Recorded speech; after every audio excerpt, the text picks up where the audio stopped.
from a guy named Raymond Frias. He's down in Florida, and he does a real good job. Real good job. Got a big team also. In fact, we need to catch him in the next 2 or 3 months as far as production. We'll get started here in about another 60 seconds. Let the rest of the people join us before we start. Good morning, John Robeson, North Carolina. Hey, John. Good week, man. Yes, sir. Ready to start. Have a good day today and start a new week. That's right. You must have talked to a lot of people. You know, I can tell you how many people I talked to. 10. Well, Hey, John, you guys are raising the bar, man. Congrats. You guys are raising the bar. Good to see. Absolutely. thank you. Thank you. We like the competition, so we're definitely doing. I talked to 14 people, Greg. 14. Yes, sir.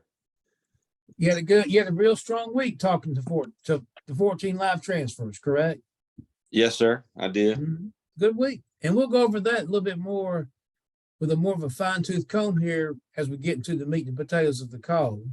Well, I've got 9:31, so it's time to get the call started. As always, we like to recognize the top producers for the week. And for the newcomers, our weeks start every Friday morning. That's the first day of our week. And the week ends at 8 p.m. Eastern time the following Thursday. With that being said, we're going to recognize the top 5 producers this week. And the number 5th position with $1,392.24 is Novella Latta Baines. In the number 4 position with $1,683.48 is Gary Blazer. In the number 3 position with $2,268.72 is Paula Daigle. In the number 2 position with $4,374.84 is Katie Jarvis. And I believe this is her second week with us, or maybe the third week. I'm not sure. And the number 1 spot with $4,507.80 is John Robeson.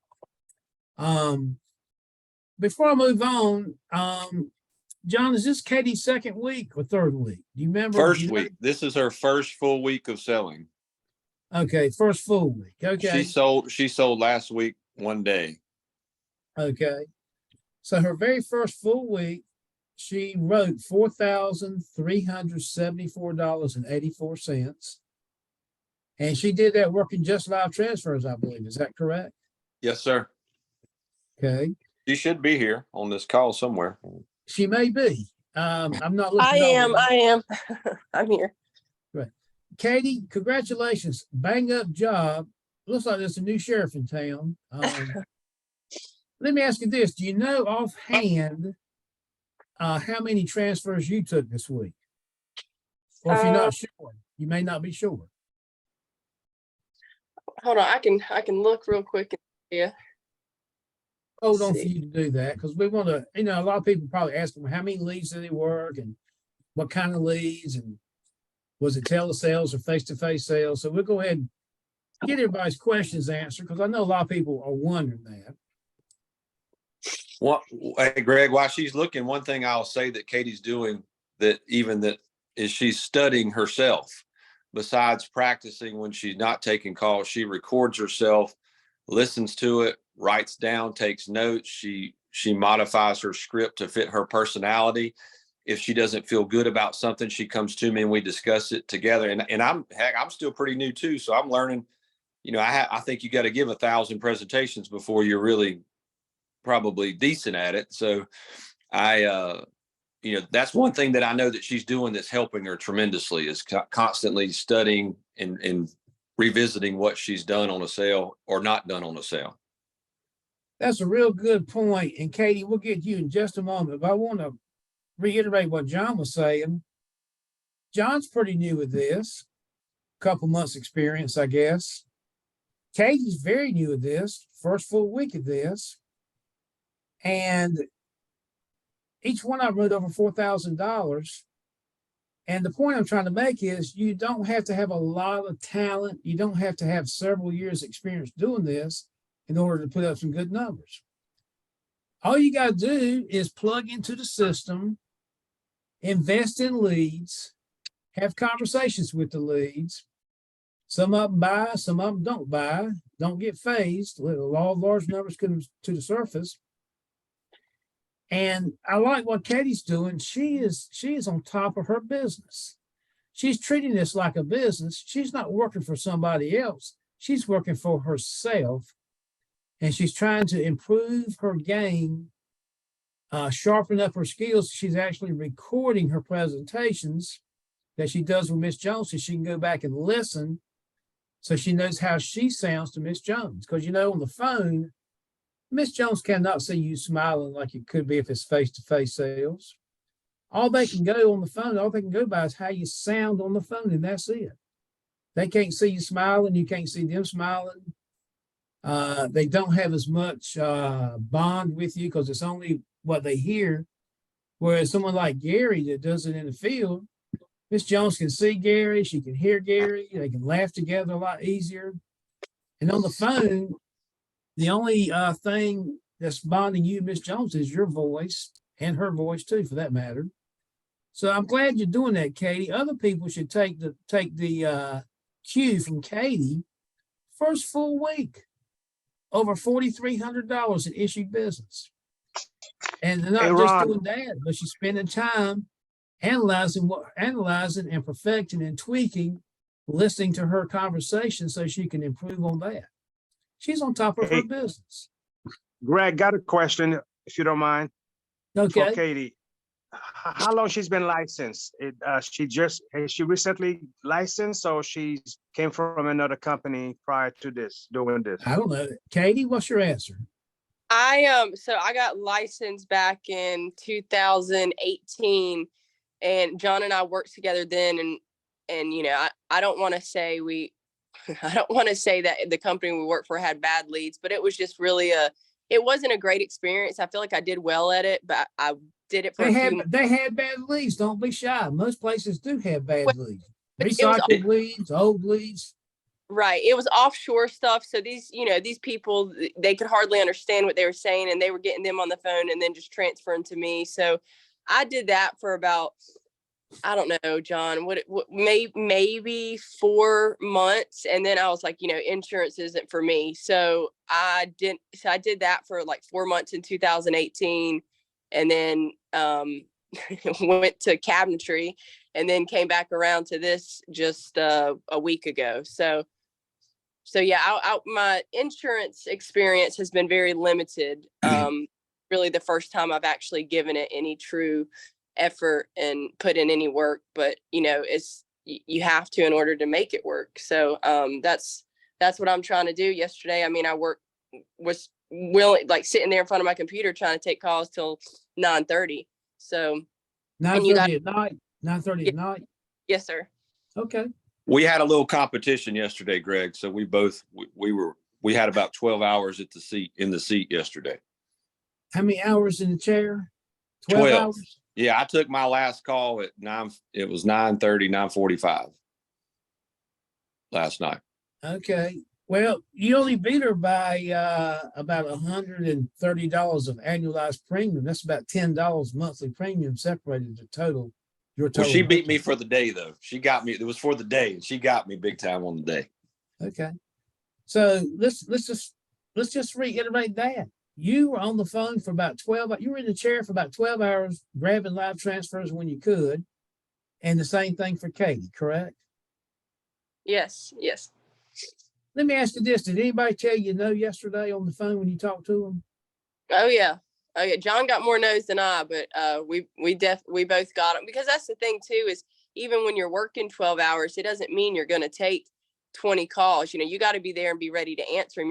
You might only get 6 opportunities. I think yesterday I got maybe 4 opportunities, and I closed 2 of them. So I was there waiting, and then at the time I'm not working, I'm trying to, perfect my script and really see what works well. Cause there's sometimes when I'm on the phone and as soon as I'm saying it, I'm like, ugh, I do not like that. I don't like the way that flows. So then in my downtime, I'm trying to, really learn what works best and try to apply that to the next call. Okay. How do you like these leads compared to the ones with the offshore callers?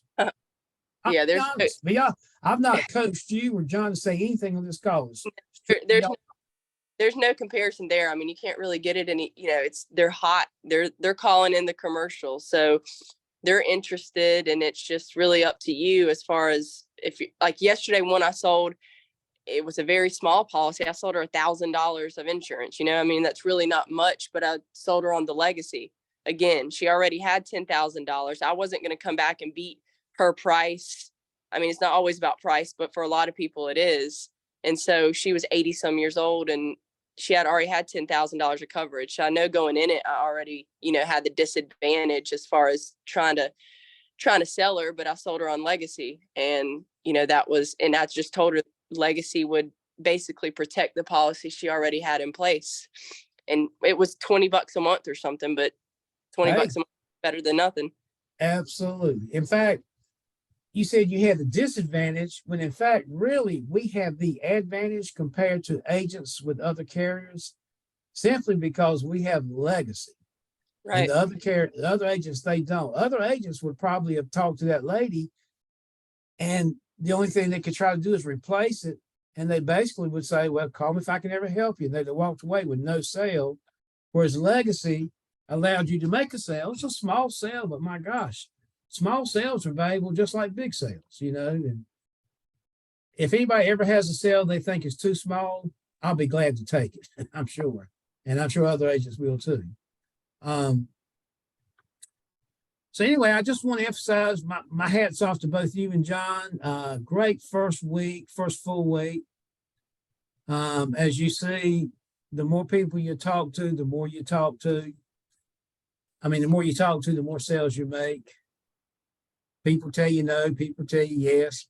Big deal. Who's next? Talk to them. And good job. So I want to just recognize that. I tell you what, I'm just going to change the call around a little bit. If anybody else has a question they want to ask John or Katie, feel free to ask. Okay.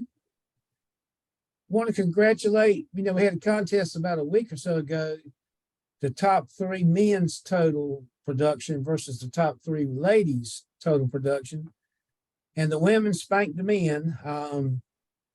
The top 3 females were, and they split the $300 bonus in 3 ways. Novella Latta Baines had 2180.28. Rebecca Hall had 2336.04. And Paula Daigle had 2370.60. Great job, ladies. Great job. Next time we have a contest, I imagine the guys are going to step up to the plate, but good job. Very good job. I'm going to go back and talk about leads a little bit because every week, basically, I always tell everybody leads is the bread and the butter of what we do. Leads is a necessity of what we do. Without leads, we don't really have anybody to talk to, and you cannot be scared of leads. If you're scared of leads, you're just not going to write much business, and there's not much we can do to help you. Ron Powell, our CEO, I've heard him say a few times publicly that if you're not going to invest in 20 leads a week, there's not a whole lot I can do to help you. And that's so true. If you don't invest in leads, you may know the best script in the world. You may be able to say it better than anybody else. But if you don't have leads, you cannot utilize your skills. You got to have leads.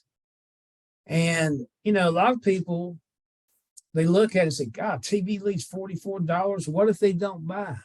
If they don't buy, you talk to the next one and the next one and the next one, because when you talk to 20 live transfers, safe to say you'll probably get about 6 to 8, maybe 6 to 9 applications out of those 20 conversations. That means over half of them don't buy. Big deal. That's the way it is for every agent anywhere in the country that does telesales that takes live transfers or works leads in the field. If you talk to Gary Blazer, working direct mail leads in the field face to face, over half of his leads don't buy either. Over half of the telesales leads that you work on the phone, they don't buy either.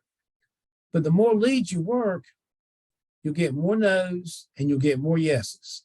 And everything is in the same proportion, so you make more money. You know, talking about the prices of leads, you know, if you've never worked leads before, you're probably scared. If your budget's real tight, you're probably scared also. Most everybody that works leads, whether it's live transfers on the phone, direct mail leads in the field, a combination of both, most everybody that works leads every week, they at one time were like hesitant to buy leads. I know I was. I mean, when I got started back in 99, my manager, Mike Harper, I was telling him, I said, I don't need leads. I don't mind knocking on doors. I've been doing that for 3 years already. It doesn't bother me to knock on doors because I'd done pretty well with it with another company. But, you know, he told me how the top producers, they all work leads. And he said, Greg, if you want to be one of the top producers, you'll have to work leads. And, you know, I was resistant to it. I didn't just order leads right off the bat because he said that. I was resistant. I thought about it, didn't do it, thought about it, didn't do it. And finally I said, well, you know, heck, if they can do it, I know daggone well I can do it. And it was kind of nerve-wracking. Got my first set of leads, went to go talk to the people just like I would if I was door knocking them. And my very first sale, I remember this, my very first sale on my very first full week doing it in the field with direct mail leads. It was in Dudley, North Carolina, which was about a good hour and 15 minutes from where I live. So I drive an hour and 15 minutes, work leads all day, and drive an hour and 15 minutes home to Wilson, where I lived at that time. And I was supposed to call Mike Harper, my manager, every night to let him know how my day went. He said it was not to see if I made any sales, but to see if he could pick up on anything that I might be doing that I need to stop doing, or anything I might be missing out on to help improve my game. Because I didn't really have a manager to ride with me at that time. So I was not going to call him up Monday night and say, I did not make any sales today. Hopefully tomorrow's better. I wasn't going to do that. I was going to make a sale. And it got to be dark. This was in the month of February. You know, it got dark around 6 or 6:15, whatever. And I had 0 sales. And I kept working the leads, and I made a sale around 9 o'clock that night. It'd been dark for a couple hours, but I was not going to call Mike. That's just me. I was not going to call and say, Mike, I didn't make any sales today. You know, it was just a rough day. Maybe I was not going to do that. And I'm saying that to show you that you want to be stubborn and persevere in this business. If you're going through those all days long, don't give up. You keep going, you persevere. If you got 20 leads and there's only 6 yeses out of the 20 leads, that means 14 leads are no's. And depending on how those 20 leads are shuffled up, the first 14 leads could all be no's. And the last 6 leads could be the yeses. And when you're going through 14 no's in a row, when you get about to the 8th or 9th lead, you're probably scratching your head and saying, these leads are no good.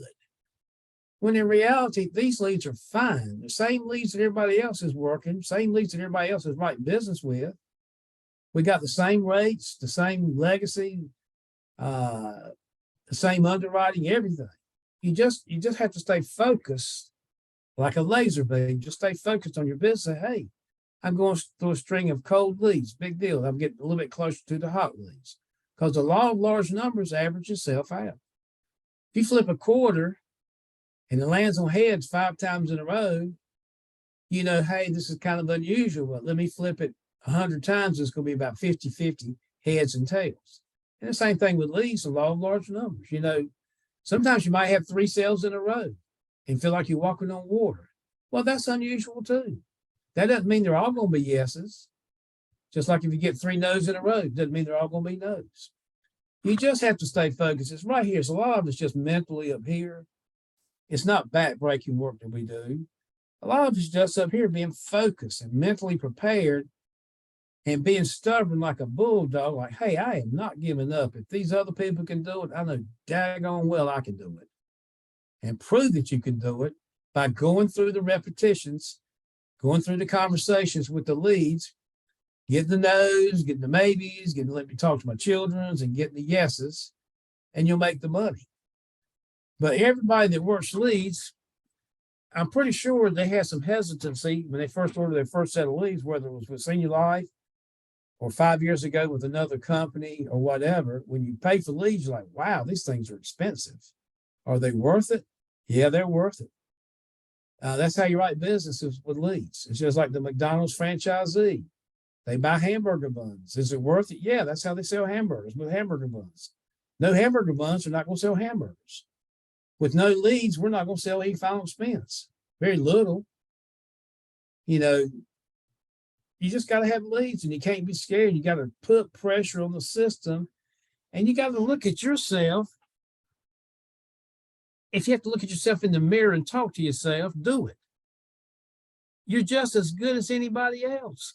There's not a whole lot of skill difference, maybe 5 or 10%, a little bit in some cases, but it's not a whole lot of skill difference. A lot of it's the work ethic difference and the investment in leads difference.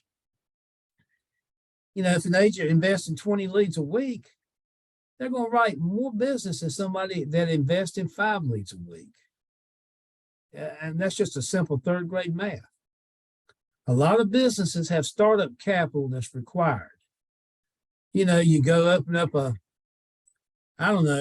shoe shop, I guess, in the mall. You gotta be able to remodel the big room. You gotta have shelves to hold your shoes.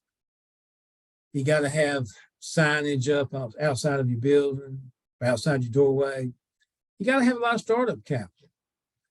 With this business that we have, the startup capital is very, very small. All we got to do, you got to have a smartphone if you want to do live transfers. Well, everybody's got one of those. And then you have to have either an iPad or a laptop or a desktop. And everybody's got one of those too. If you're doing it in the field, all you got to have is an iPad. If you don't have one, buy one. It's about $200 or maybe $250, but it's a tax deduction. Even if you use a lot of it for personal stuff, it's still tax deduction when you bought it. What I'm saying is in this business, we're lucky. We don't have to invest thousands or tens of thousands of dollars before we even sell our first item. All we got to do is get some leads and go have some conversations with the folks. And it does not take years of experience. Although if you do it for a few years, you'll get real comfortable with it. And it's just like taking candy from a baby, sort of. But look at John and look at Katie. John's been doing this less than 2 months, I guess, or thereabouts. Katie, this was her first full week.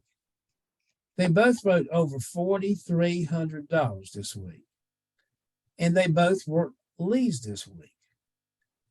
And neither one worked 20 leads. They didn't work 20 live transfers. I use 20 as an example.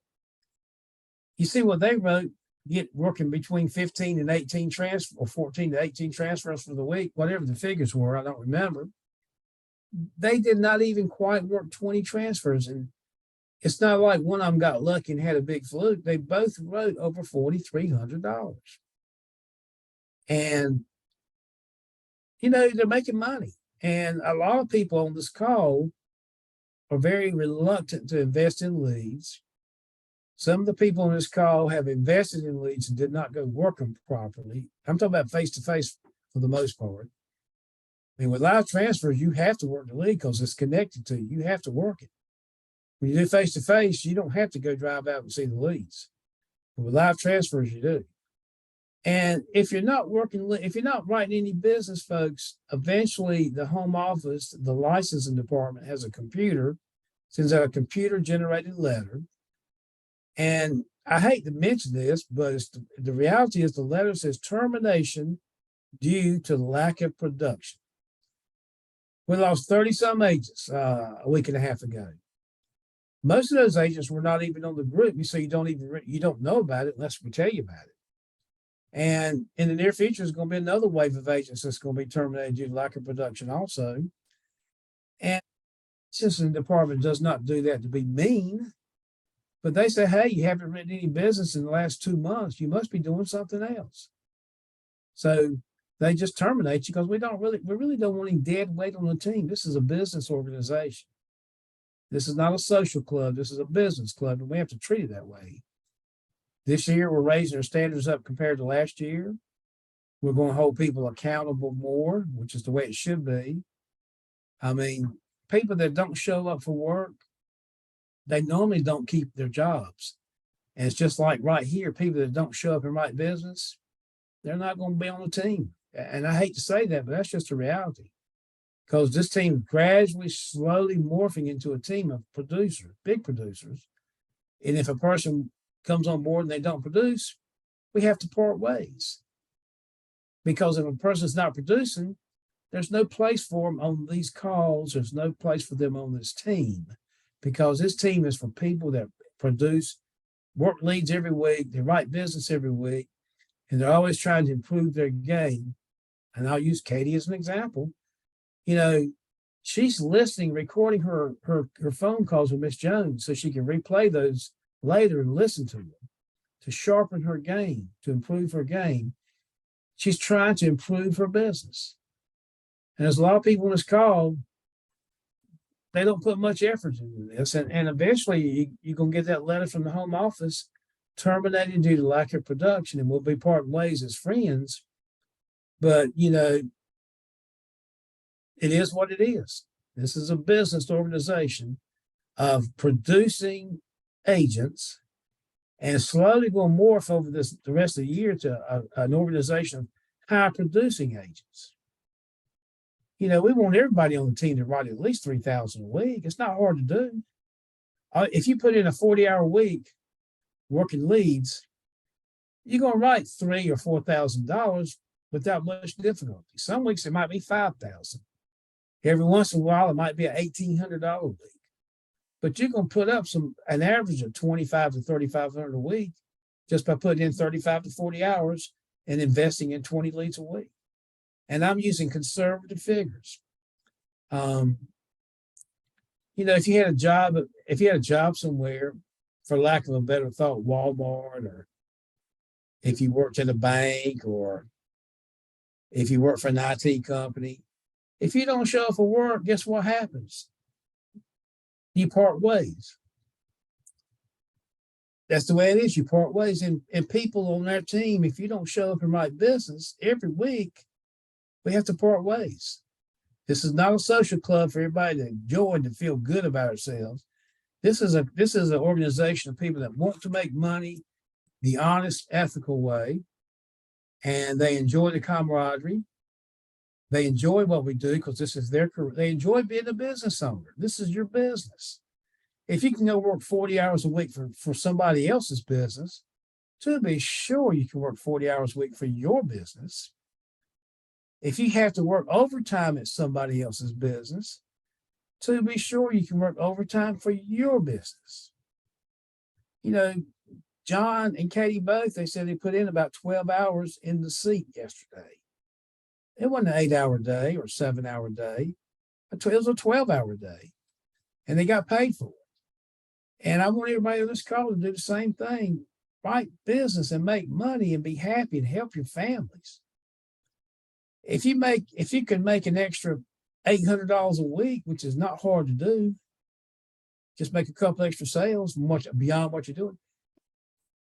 That's got to help your family a little bit, you know, money-wise. And nobody's going to give it to you. Nobody's going to make your business successful but you. You are the one that's going to determine how well or how poorly you do. And everybody on this call, you know if you're doing well, you know if you're not doing well. And if you're not happy with your performance, the only person that can change it is you. Nobody else. I can't do it. None of the leaders on our team can do it. Ron Powell can't do it. In fact, Ron Powell tells you, if you're not going to invest in 20 leads a week, there's not a whole lot I can do to help you. That's what he says. And I agree. If you're not going to invest in leads every week, there's not much help we can give you. We can tell you how to do it, show you how to do it. But if you don't have leads, you're not going to be able to have people to do it with.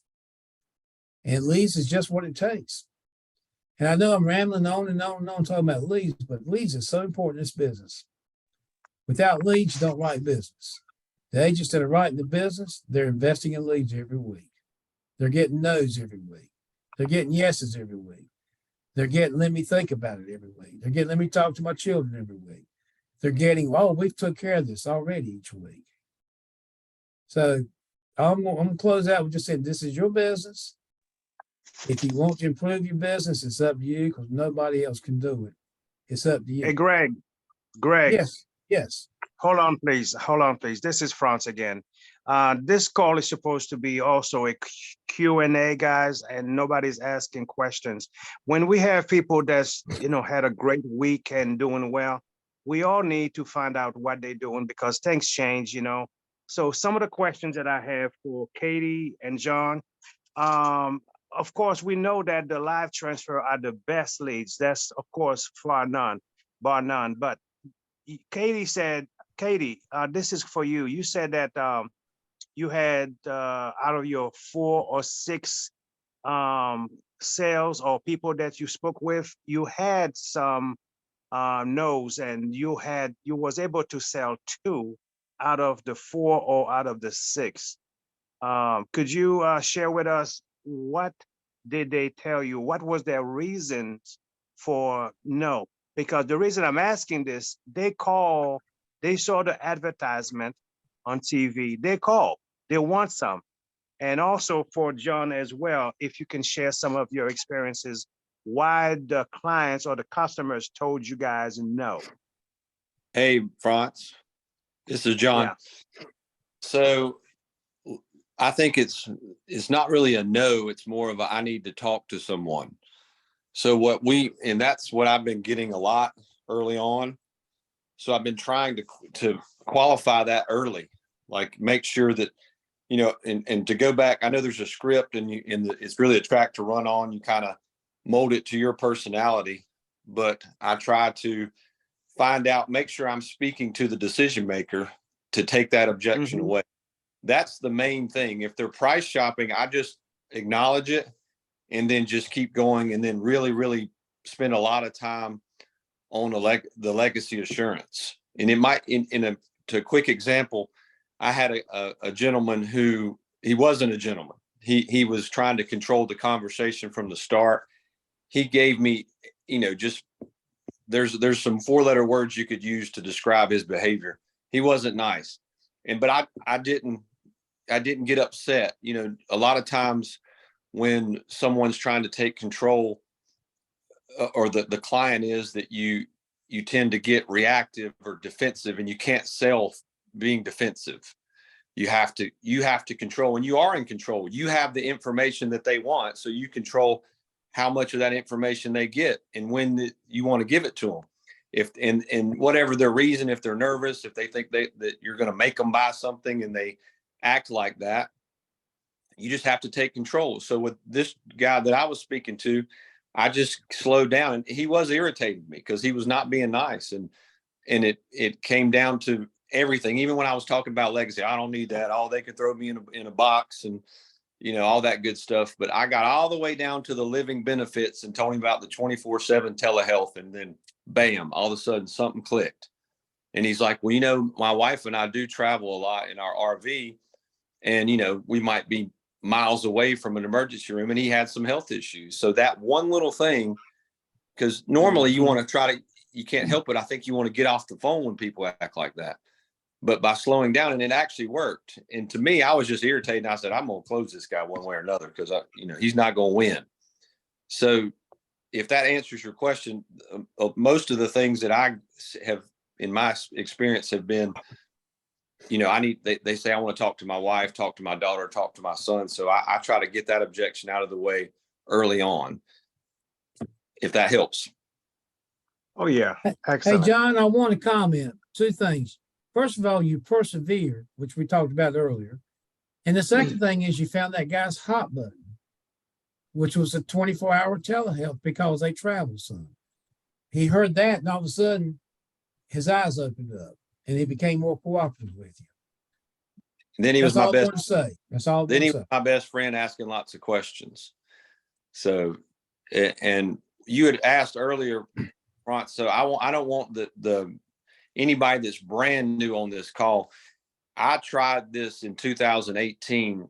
I didn't go with a large carrier. I just, it's a long story, but I won't put it on this call. I just found someone online that was doing telesales and final expense. I'd never done it. And I thought this will be a good side business to help with my, make a little extra money because I'm already a business. I'm an entrepreneur anyway. Katie, her and I are friends, and she came along, and it was not a great experience. It was really terrible. And the individual that we were working with, so she probably, I'm going to say, if she sold 6 people out of 20 over that 4 months, that would be a shock. So she really doesn't have a lot of experience on the phone. I don't want someone who's listening to this call and brand new thinking, well, immediately that she has all this experience, because she does not. And I don't have telesales experience. I've never sold anything over the phone. So and I'm my worst critic, and the people that have talked to me know that you just have to study and get good at it by practice. And that's all I want to say, especially to new people, because you hear people having success and you think, well, they've had this or they've had that, but we have not. We basically took the information. When I first spoke to Greg, I took that script and I made it my own, and then worked out the kinks. And I'm still in that process by all means. Like, I've been getting beat up on this. I need to talk to my daughter and son and husband and wife deal for a long time. So anyway, I'll let Katie answer that for herself. Well, yeah, and I mean, kind of going off what John said, I mean, and actually just yesterday, because I would get to the point where they're like, well, I need to talk to my daughter. So like at the beginning of the call, after I tell them my name, that I'm a licensed agent in their state, and just a little small talk, I'll, and asking them, are you looking for coverage for yourself or for a loved one? And then immediately after that, are you the decision maker of this policy, or does someone else need to hear this in order for you to make a decision? So that way you're when they come back and like, oh, I need to talk to my daughter. Well, no, because earlier they told me that they're the decision maker. So immediately, and then too, you're not wasting your time. If you know up front that their daughter needs to hear, or their wife, or whoever it is, then go ahead and get them on the phone, or at least, as far as the time, schedule a time that you can talk to both of them, because you don't want to go through an hour presentation just to be told that when they knew all along they were going to talk to someone else.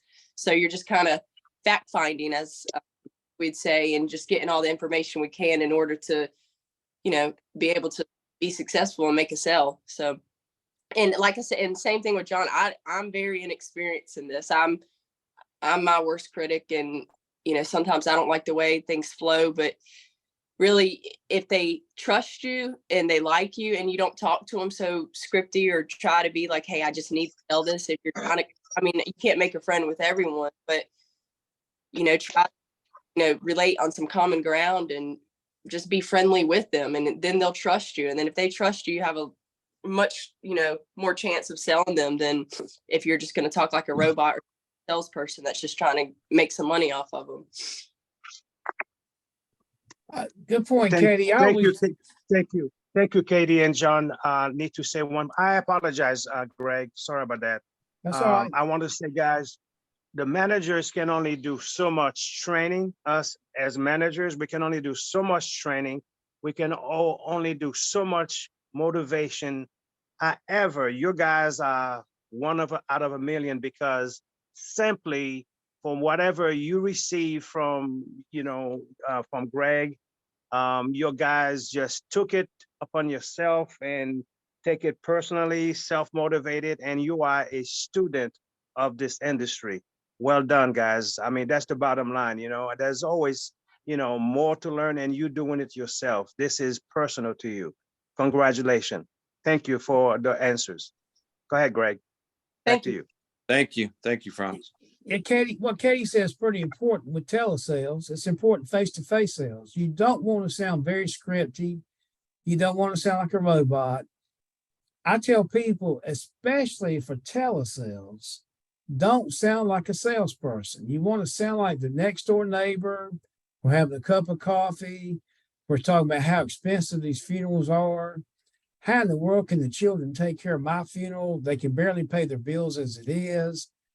And you just sound in a very conversational, friendly way. You get Miss Jones to laugh a little bit with you. You kind of cut up a little bit, but you don't go overboard with it. But you want to sound natural, like a human being, a likable person, have a little charisma, and don't sit there and try to sound like, well, I'm an important insurance agent, blah, blah, blah. You don't want to do that. I just want to throw that out there because that reminded me when Katie spoke to make a friend and et cetera, et cetera. Anybody else have questions or comments about anything, field sales or telesales? Leads, Yes, Greg, good presentations? morning. Hey, Katina. Hey, I was putting a question in the chat, and I think maybe I misled you on what my question was. But the individual has a child that lives in another state, Mhm. and they want to put insurance on that child because they Mhm. can't get up with them, so they wouldn't be able to answer the questions, but they wanted to do a guaranteed issue They policy. can do that. Yeah, they can do that. But the if you- child doesn't have to be on North well, Carolina soil. I'm assuming the child's an adult. If the child is Yes. 18 or older, they will have to answer health questions. If a child's 18 or older and they're running the streets and nowhere to be found, it's guaranteed Mhm. issue automatically. You know, Okay. the child in another state, you don't even have to be licensed in the other state. You just have to be Okay. licensed in the state that the owner lives in, which in this case Right. would be the mother. The mother's going to Mhm. be the owner, the payor, the beneficiary. And the Yes. child, the adult child could be incarcerated in prison out in California where you're not even licensed at. And you can Yeah, still write a okay. guarantee. With it. Okay. Well, thank you. I just wanted to confirm that. And just to add on to that, you know, the guaranteed issue does have the waiting period only for natural death. Accidental death Mhm. starts on day one, and legacy savings start on day one. Even though it's a guaranteed issue policy, legacy savings still start on day one always. Mhm. So, good Okay, I question. appreciate you clearing that up. Anybody else have a question or anything? Yeah, I got a Hey, Greg. comment, but before I start, I'll let Reggie go ahead on and speak because I saw his hand up. All right, Reggie, the floor is yours, brother. All right. Good morning, Greg. Good morning, everyone. It's not really a question. It's more of a comment. I'm more of a listener than I am a talker. That helps me to figure out what to tell the customers and how to engage with them. So everything I learned this morning it's been very good. And anything that I can use or learn from anybody here to get better, I'm definitely going to employ it. So I'm grateful for the opportunity to hear it. Now it's time for me to use it. Thank you. I agree with you 110%, Reggie. You're exactly right. Larry, I guess you're the floor. The floor is yours, brother. Hey, Franz, I appreciate you asking the question, brother. And John and Katie, hey, thanks for answering it and sharing your experience with everybody on the team.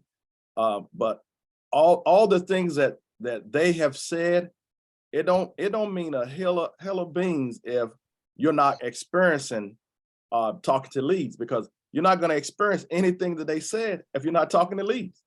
So we can get up here and we can talk about the people that's making sales, what their experience is in the field, and what they're experiencing on the calls.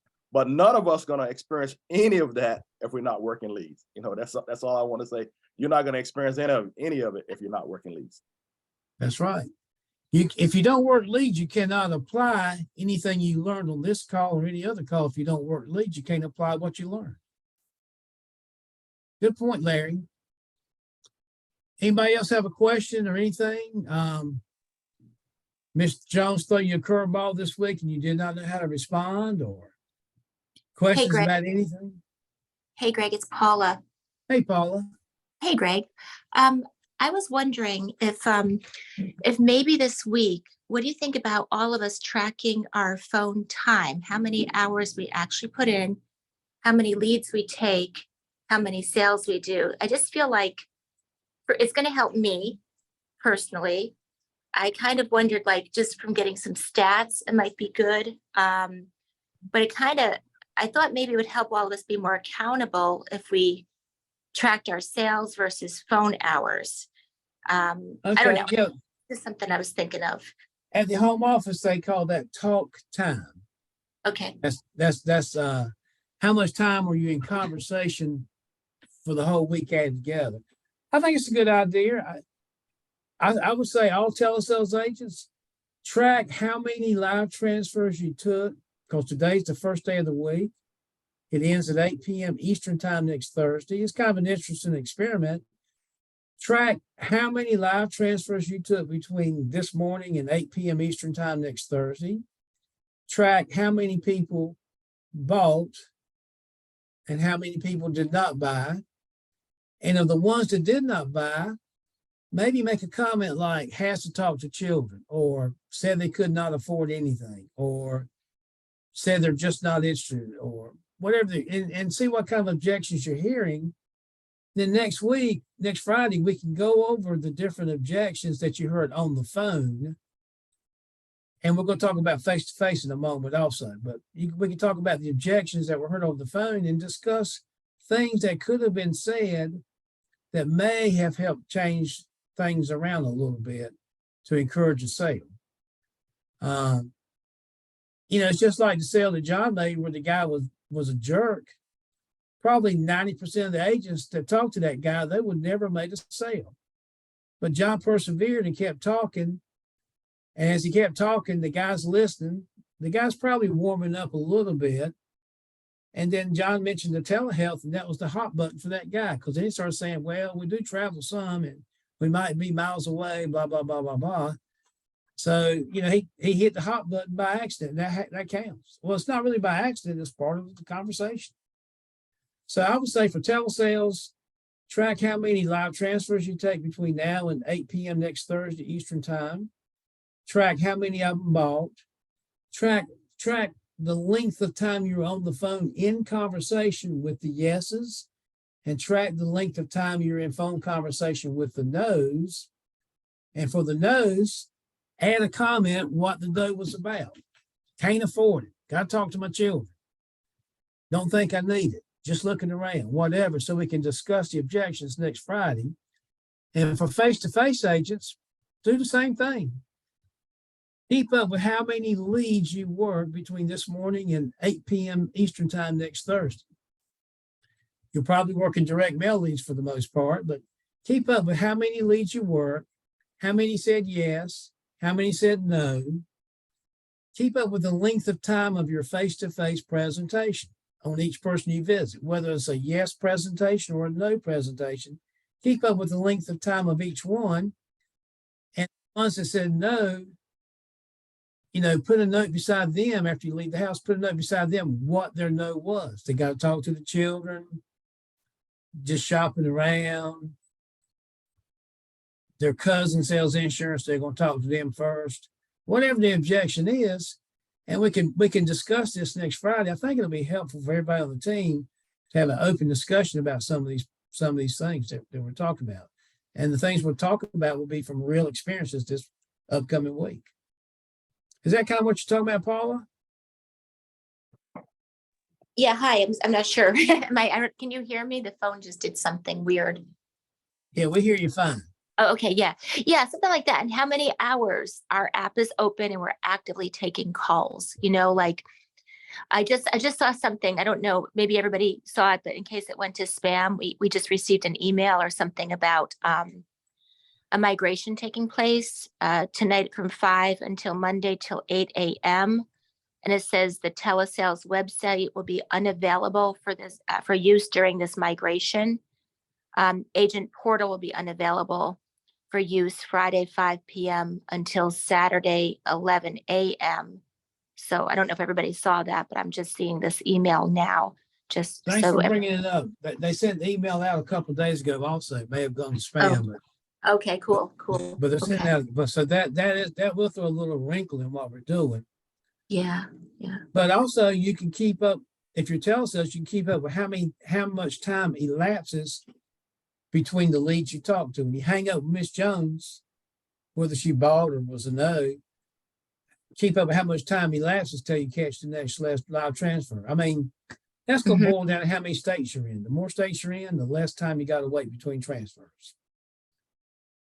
Quick Hey, Greg. question, Michelle here. I had an issue where I had a Spanish individual, but I had an interpreter. Unfortunately, they didn't buy, but if they did decide to buy and it was telesales over the phone, how would I have handled the recording? Would I say, oh, this is Michelle Dukes, da, da, da. I have someone Who who, was the interpreter? Somebody from the home office? no, it was a lead referral. It was their granddaughter. Yeah, I think I would request a refund from the lead department simply because the person that reads that recording has to be licensed.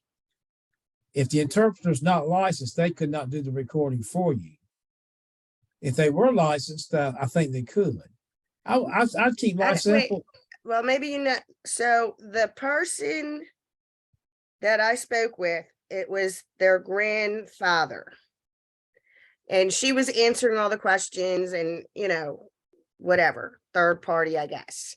But if I was to do the recording, I couldn't do the recording. You could if he's guaranteed issue, and or unless that daughter has power of attorney Only if it was power of attorney. or guaranteed issue. If it's Well, guaranteed issue, they were, healthy, yeah. I would call the lead department and just get another lead. Say it's a Spanish lead. No, it was a referral. It was someone, Oh, I got you now. Okay, now detail. yeah, it Okay, wasn't so from the for- lead department.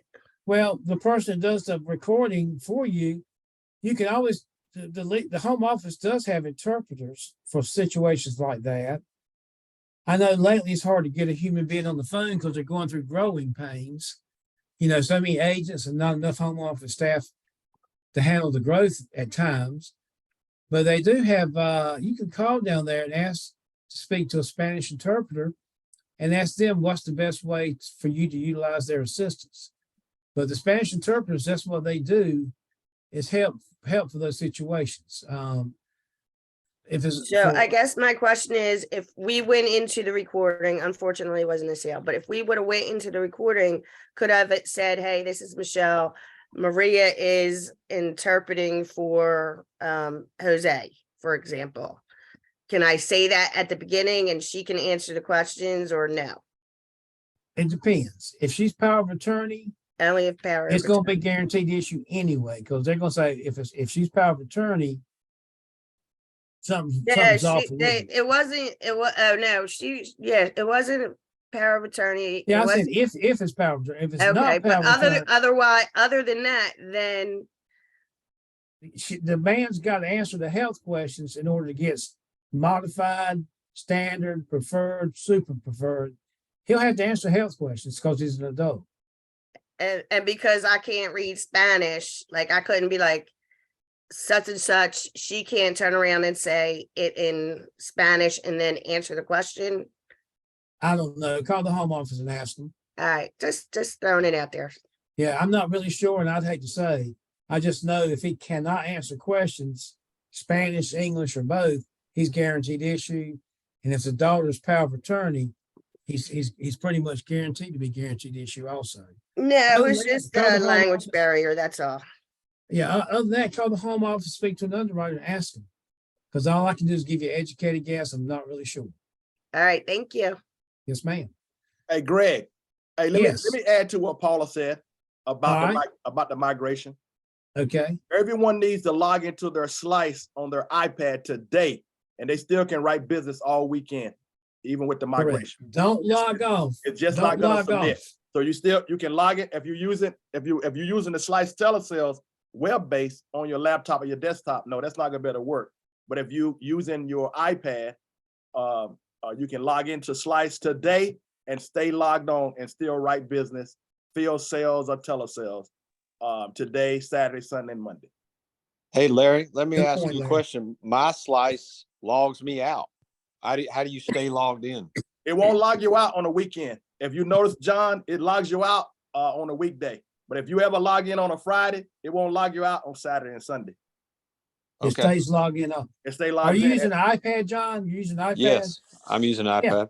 Yeah, it logs, Yeah, it logs okay. you out. It logs you out on a weekday, but not if you log in on a Friday. You will see that it won't log you out Saturday and Sunday. It'll still be Okay, ready good to go.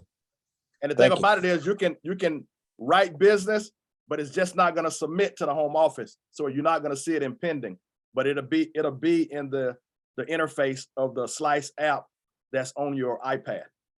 You'll see it Monday evening on your portal it's pending. And you might see it Tuesday because Monday is a holiday. So you're probably gonna see it Tuesday. Monday is President's Day. So I don't know, Senior Life ain't put nothing out yet that at the home office gonna be open or closed on Monday.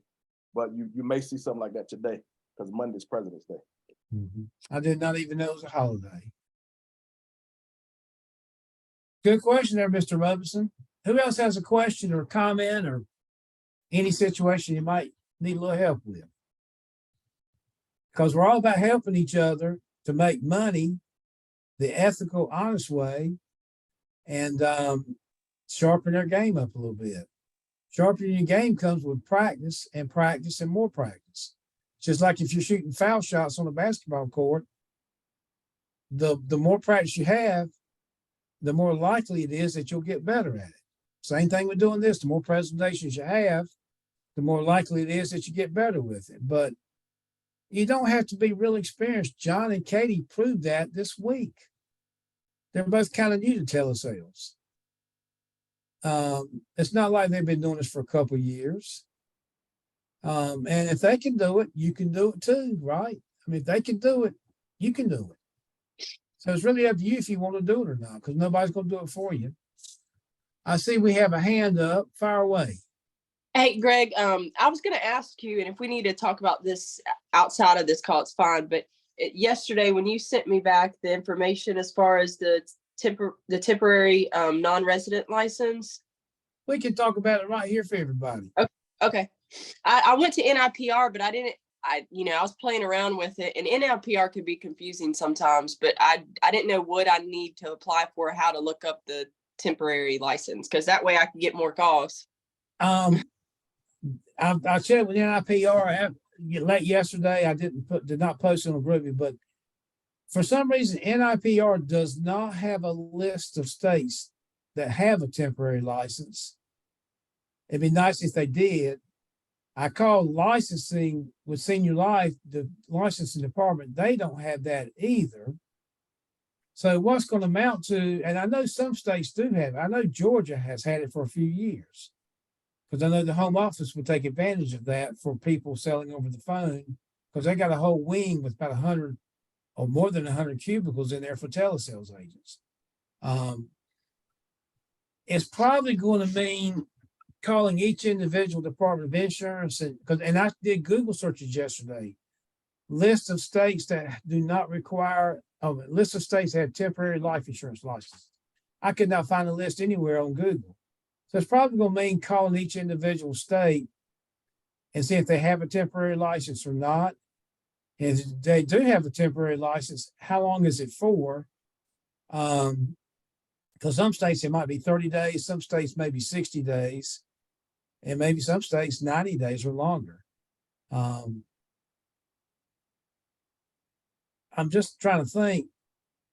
I might hire somebody to do that. Call all 50 or all 40 states that Senior Life is in to find out which ones do have a temporary license. Because if they have a temporary license, you're able to open up the window that much bigger for live transfers with no non-resident license cost involved. But after that waiting period, after a temporary license expires, say 60 days later, then you have to get a license if you want to continue selling in that particular state. Okay, thank you. Yep. Anybody else have a question or anything they want to bring on the table to talk about? Okay, well, I appreciate everybody being on the call. In closing, just remember, this is your business. Nobody's going to make it happen but you. You're the only person that's going to make it happen. Nobody's going to do it for you. You got all the tools in place. You got all the training in place.